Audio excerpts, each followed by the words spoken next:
Во недостиг на политичка понуда, идеи и резултати, лидерот на ДУИ Али Ахмети повторно посегна по најлесната карта – националистичката реторика.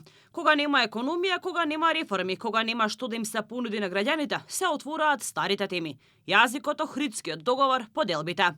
Во време кога политичарите треба да нудат решенија за подобар живот, подобар правосуден систем и реална надеж дека иднината на младите е тука, во Македонија, Ахмети повторно ја враќа политиката чекор назад, таму каде што емоциите се посилни од аргументите.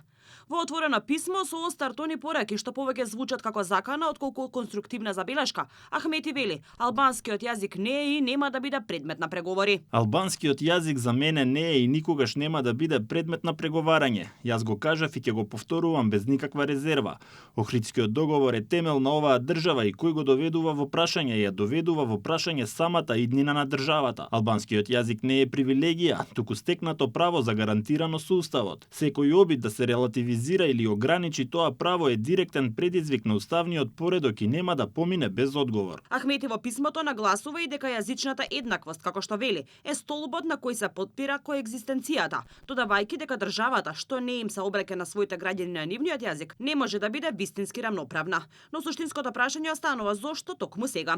По години власт, по години во кои имаше можност да покаже резултати, Ахмети по кој зна кој пат ја отвара темата што најмногу ја владее, која најносно мобилизира, но најмалку решава.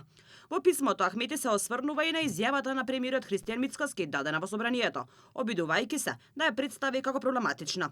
Христијан Мицковски од собраниската говорница кажа: "Не ми пречи мене ниту албанскиот, ниту било кој јазик на светов, но според уставот официјален јазик во оваа држава на целата територија е македонскиот јазик и неговото кирилско писмо", рече Мицкоски. Позиција што не забранува, туку потсетува на уставниот поредок.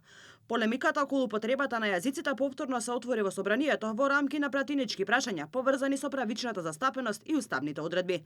А се чини иницијалната капесла за ова актуализирање е настанот на кој новинар на несоодветен начин и се обрати на министерката за образование Јаневска, прашувајќи ја дали со себе носела преведувач, оти се наоѓала во Тетово.